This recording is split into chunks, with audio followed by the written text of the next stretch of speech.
네, 안녕하세요. 반갑습니다. 오늘은 현재 시장을 보는 관점의 차이, 크게 두 가지를 짚어볼 테고요. 저는 주제가 순서가 잘못됐다라는 내용으로 한 말씀 드리도록 하겠습니다. 현재 오늘의 시장을 보는 관점의 차이 중에 가장 두드러진 두 가지가 있는데요. 첫 번째는 고용이 있죠. 그리고 두 번째는 국가 부채에 대한 내용입니다. 사실 오늘은 고용은 깊게 살펴볼 건 아니고 핵심만 간단하게 짚고 넘어갈 거고요. 먼저 고용부터 말씀을 드리면 지금의 주식시장이 견고한 이유가 고용 때문이라고 말합니다. 침체가 오지 않거나 약할 것이라고 주장하시는 분들의 근간은 고용이 탄탄하기 때문이라고 말을 하는데요. 근데 실업이 증가하지 않아서 침체가 없는 게 아니고 침체가 일어나 실업이 증가하는 것입니다. 지금의 고용과 침체가 따로 노는 것이 이례적인 현상이냐, 시간의 문제냐, 이렇게 놓고 봤을 때는 과거 10번 넘는 경기 침체에서는 예외 없이 모두 실업률이 증가하는 것으로 끝이 났습니다. 모든 금융위기는 침체, 리섹션이 발생해서 실업으로 이어지는 것입니다. 고용에 대한 내용은 이렇게 간단하게 짚고 넘어가고요. 오늘의 메인 주제는 국가 부채에 대한 내용입니다. 경제 성장에 동반된 부채 증가. 보통 부채가 증가하는 만큼 경제 성장이 이루어져야 정상적인데 앞뒤가 바뀐 거 아니냐라는 퀘스천 마크를 던지는 것이죠. 부채로 경제 성장이 이루어진 거 아니냐라고 지적을 하는 겁니다. 정상적인 경제 상황에서는 필요한 자본만큼 부채가 증가된 게 아니기 때문에 막대한 부채를 통해서 경제 성장을 이뤄왔다고 이제 주장하는 것입니다. 그런데 저는 이거를 결과로 판단해야 된다고 생각합니다. 무슨 말이냐? 크게 두 가지로 간단하게 설명을 드릴 수 있을 것 같은데요. 부채, 즉 대출을 받아서 흥청망청 소비만 할 수도 있는 거고 또 하나는 대출을 받아서 새로운 연구개발에 매진했을 수도 있는 겁니다. 즉 부채, 이 부채 자체의 문제가 아니라는 것을 좀 지적을 하고 싶은데요. 세상에 없는 새로운 가치는 노동력을 갈아놓고 체력이 깎여 나가면서 만들어지는 게 아닙니다. 풍요의 나라에서 어찌 보면 빈둥빈둥거리는 것처럼 하는 일 없이 어슬렁거리는 것 같아도 그게 다 크리에이티브 행위일 수 있다는 뜻인데요. 실제 토지를 집필하신 박경리 작가님은 원주에 글쓰는 문인들이 생활할 수 있는 문화관을 만드셨습니다. 삼시세끼도 주시면서 누구에게도 방해받지 않고 혼자 시간을 보내기 좋은 공간입니다. 식단도 아주 건강하게 구성이 되어 있어 식사를 제공받을 수 있고요. 그곳을 찾는 문인들은 자유롭게 운동도 하고 막걸리도 마시고 혼자 시간을 보내기도 하면서 여러 가지 집필 활동을 하는데 박경리 작가님이 관리자에게 당부한 말이 있다고 합니다. 여기 작가들 글 안 쓰고 어슬렁거리는 것 같아도 그게 다 집필 행위니까 건드리지 말라. 생각 없이 행위를 하는 건 노동입니다. 생각하면서 시간을 보낼 수 있는 충분한 여유, 자본이 뒷받침되어야 필연 새로움이라는 잉태가 가능해집니다. 당장 먹고 사는 문제가 해결된 다음에서야 새로운 것이 보이기 시작한다는 뜻인데요. 이 부채라는 주제도 그렇게 풍부하게 넘쳐 흘러서 유동성이 공급되어야 위험해 보이는 스타트업들에게도 VC들이 투자를 해줄 수 있는 환경이 조성되는 겁니다. 막대한 부채로 실패할 수 있는 리스크를 견딜 수 있을 만큼의 투자 환경이 만들어져야 한다는 뜻입니다.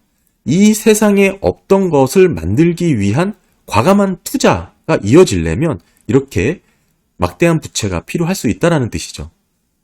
그렇게 늘어난 부채가 다양한 바이오 기술, 첨단 기술, AI, 스타트업 등이 발전을 하게 된 자양분이 되었다면 이야기는 달라집니다. 미래의 먹거리를 선점할 수 있는 경쟁력을 키울 수 있다는 뜻이고요. 이렇게 늘어난 자본력은 현재 빅테크들을 중심으로 한 미국 중심에서 발달을 해왔고 첨단 기술이라든지 반도체 패권, 설계 IP 등 다 미국이 보유를 하고 있습니다. 바이오도 마찬가지죠.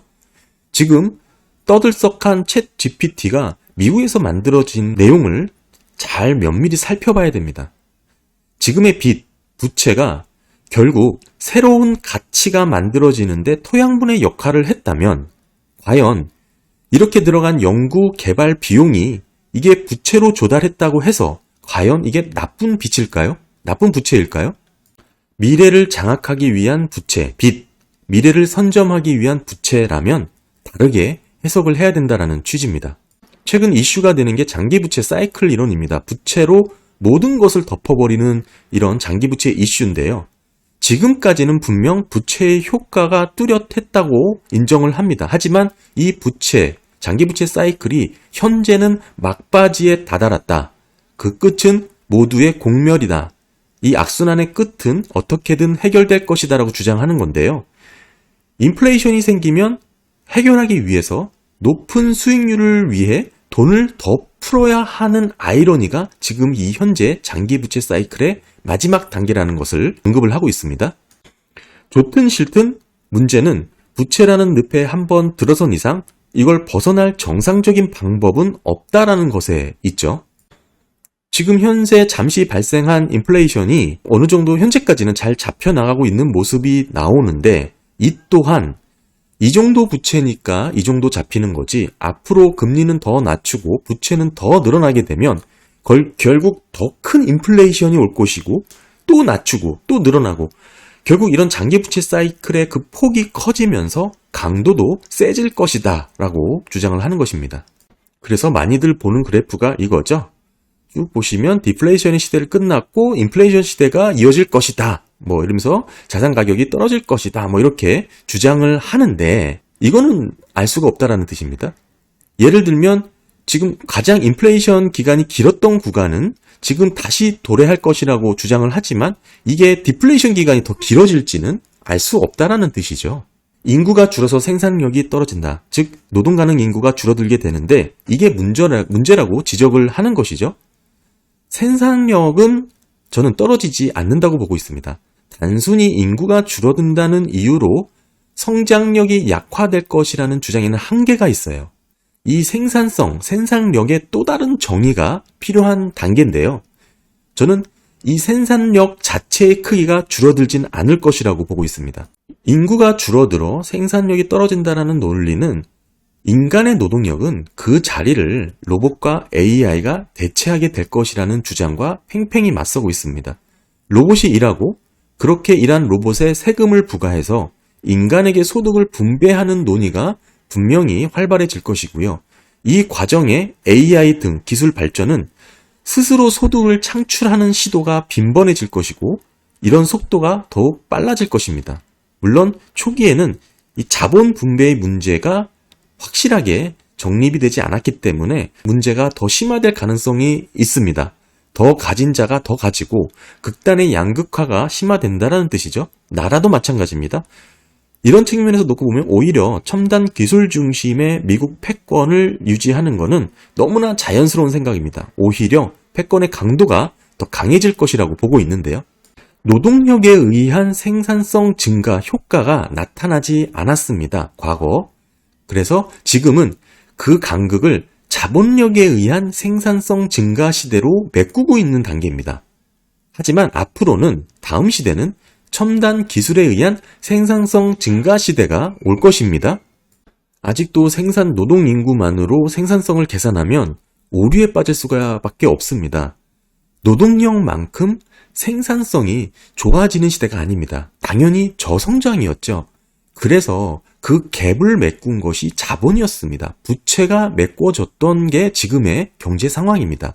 그래서 장기 부채의 끝, 한계치, 장기 사이클, 부채 사이클을 논하는데 노동력에 기반한 생산력 증가의 시대에서는 얘기가 되는 겁니다. 그 간극을 자본에 의해서 메꿨기 때문에 충분히 걱정을 할 수가 있는데 관건은 이 자본의 시대에서 첨단 기술의 시대로 넘어가는 과정에서는 즉 다시 자본 시대에서 첨단 기술 시대로 넘어가며 그 발생한 갭을 메꾸기 위해 부채를 활용했다면 그 부채는 해석을 좀 달리 해야 된다는 뜻이 됩니다. 이 주장을 제가 다시 한번 정리를 해보겠습니다. 지금 장기 부채의 사이클 이론에 의하면 부채의 한도의 끝이 다다랐고 이 끝이 걱정된다라는 주장은 노동력을 근간으로 한 생산형 시대에 머물러 있는 겁니다. 노동은 인구 가능 인구가 줄어들기 때문에 노동으로 계산한 생산력은 떨어질 수밖에 없습니다. 그래서 그 간극을 자본으로, 부채로 어느 정도 메꿔오면서 저성장 시대를 견뎌왔는데 만약 이런 부채가 노동의 시대에서 첨단 기술로 넘어가는 시대에 갭을 메꾸기 위한 과도기적 성격이 강했다면 이 부채에 대한 해석을 달리 해야 된다는 뜻이죠. 노동의 시대에서 첨단 기술로 바로 넘어갔다면 이런 부채가 필요 없었다라고 주장을 하는 겁니다. 그런데 노동의 시대에서는 노동력이 너무 쌌기 때문에 첨단 기술을 개발할 이유와 필요가 없었습니다. 하지만 노동 생산 가능 인구가 떨어지면서 급격하게 인플레이션 우려가 됐죠. 인플레이션 우려가 본격화되면서 이제는 인건비에 대한 부담이 생겼죠. 즉 수지 타산이 맞게 되었습니다. 지금의 정부 국가 부채를 부정적으로 보시는 분들은 딱 이 앞단에서만 지금 사이클을 보고 계시는 거예요. 노동 가능 인구가 줄어들어 저성장 시대를 끌어올리기 위해서 부채를 썼다라고만 보시는 건데 저는 그렇게 보는 게 아니고 이 다음 단계로 넘어가기 위한 과도기적 그런 성격이 강하다. 그러니까 손쉽게 문제를 해결했다고 보는 게 아니고 노동력의 감소로 인한 역성장의 갭을 자본으로 부채를 찍어서 막아온 시대는 맞습니다만 이게 첨단 기술로 넘어가기 위한 그런 성격의 자본이다.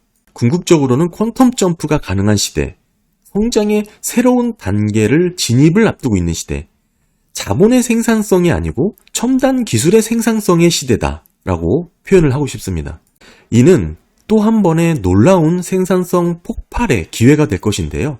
인간과 달리 24시간 풀로 가동되는 로봇은 그런 로봇의 생산성은 과거 노동력이 주도하던 시대를 압도하는 시대가 될 것입니다.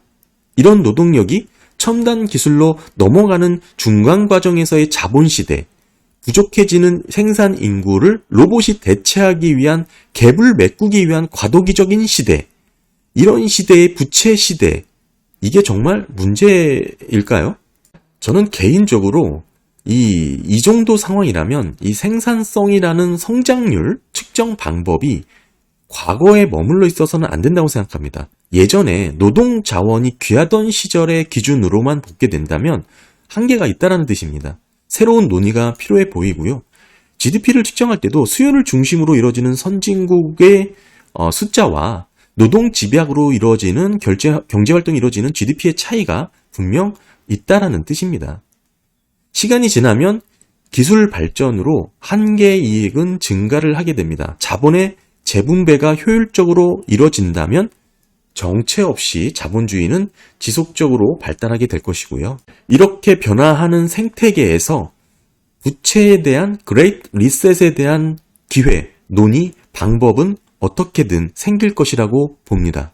일은 로봇이 하고 AI가 스스로 돈을 벌고 그렇게 생겨난 소득으로 국가 부채를 상환하는 그런 자본 분배에 대한 새로운 개념, 그런 게 충분히 볼륨이 있다는 뜻이죠. 충분히 그레이트 리셋에 대한 기회, 방법이 생길 수 있다라고 보는 겁니다.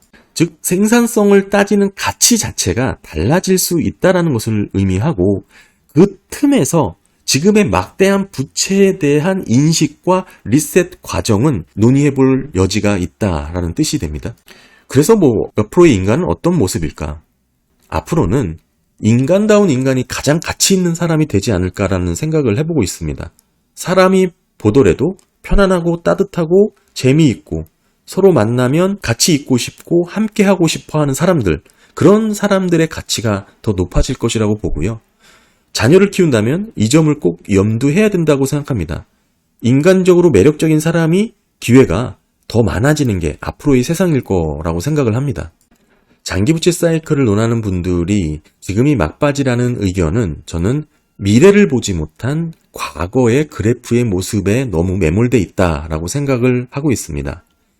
먼 미래에서 지금의 부채 상황을 들여다본다면 뭐라고 평가를 할까? 글쎄요. 삼성전자의 지난 주가 차트를 보는 것과 비슷하지 않을까요?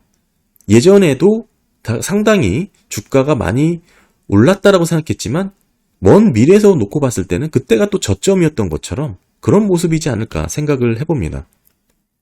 부채를 축소한다는 거창한 연준의 도전은 실패로 끝날 것입니다. 이런 부채의 증가에 너무 불편해하지 않으셔도 된다는 취지의 영상입니다. 감사합니다.